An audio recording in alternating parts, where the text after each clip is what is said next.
Bismillahirrahmanirrahim.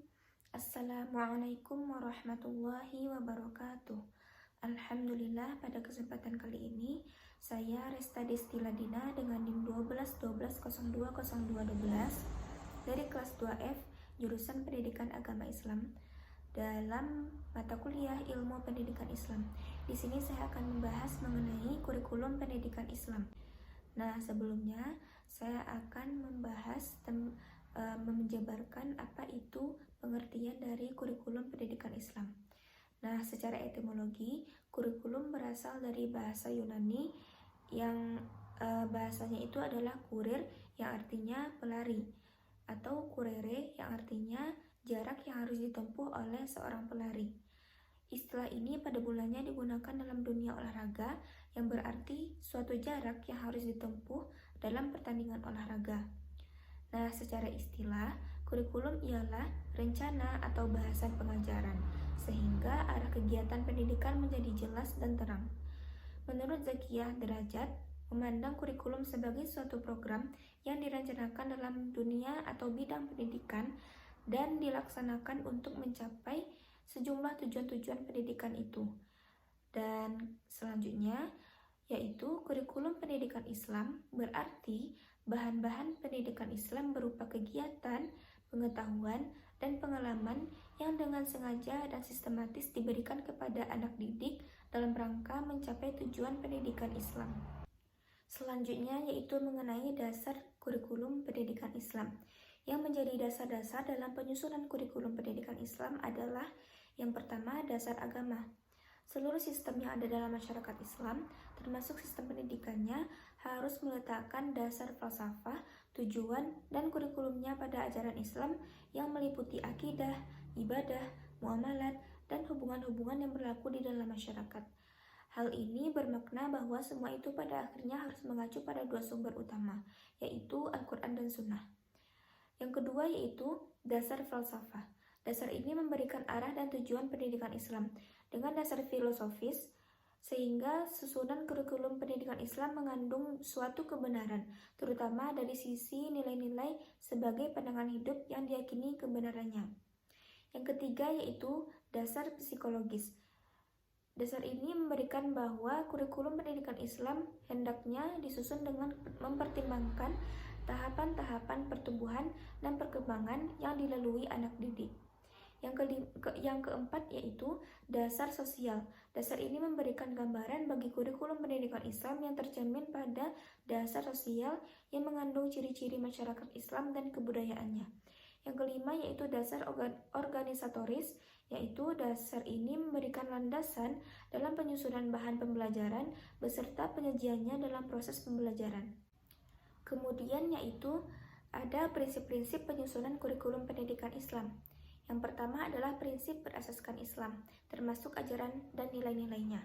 Yang kedua adalah prinsip mengarah kepada tujuan adalah seluruh aktivitas dalam kurikulum diarahkan untuk mencapai tujuan yang dirumuskan sebelumnya.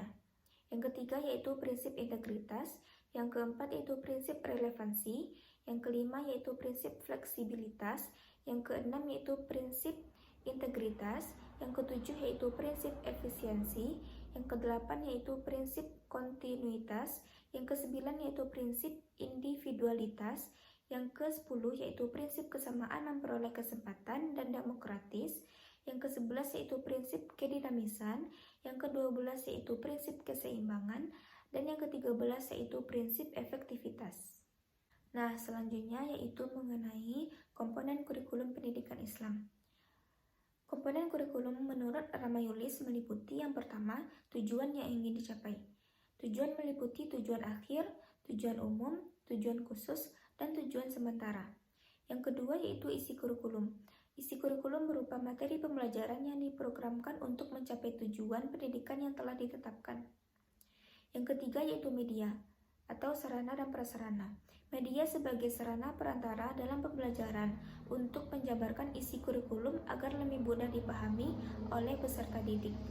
Media tersebut berupa benda atau material dan bukan benda atau non-material. Yang keempat yaitu strategi. Strategi merujuk pada pendekatan dan metode serta teknik mengajar yang digunakan. Yang kelima yaitu proses pembelajaran. Komponen ini sangat penting, sebab diharapkan melalui proses pembelajaran akan terjadi perubahan tingkah laku pada diri peserta didik sebagai indikator keberhasilan pelaksanaan kurikulum.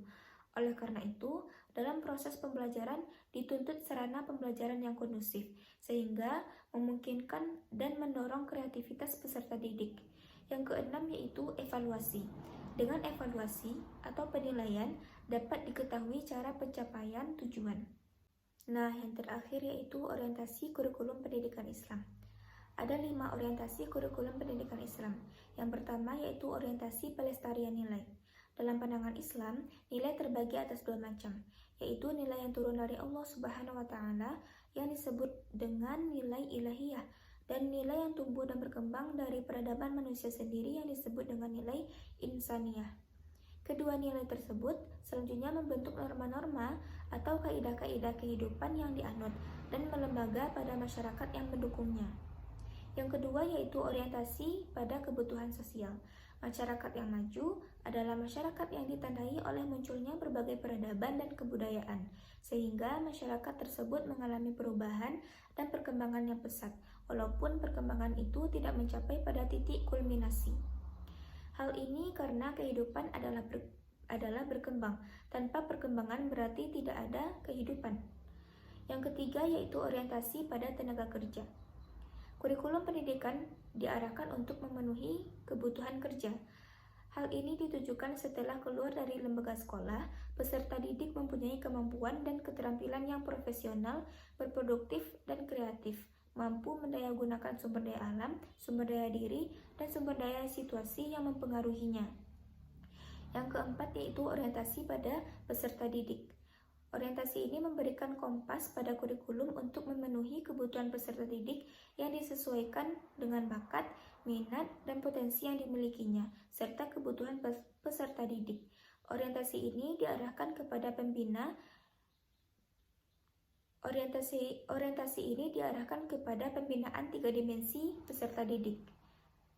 Orientasi ini diarahkan kepada pembinaan 3 dimensi peserta didiknya. Yang kelima yaitu orientasi masa depan dan perkembangan ilmu pengetahuan dan teknologi atau IPTEK.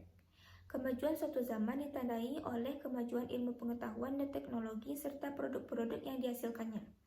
Hampir semua kehidupan dewasa ini tidak lepas dari keterlibatan IPTEK, mulai dari kehidupan yang paling sederhana sampai kehidupan dan peradaban yang paling tinggi. Dengan IPTEK, masalah yang rumit menjadi lebih mudah. Masalah yang tidak berguna menjadi lebih berguna. Masalah yang using dan kemudian dibumbui dengan produk IPTEK menjadi lebih menarik. Nah, mungkin sekian dulu pembahasan mengenai kurikulum pendidikan Islam. Mohon maaf jika ada kesalahan dan kekeliruan, dan terima kasih. Assalamualaikum warahmatullahi wabarakatuh.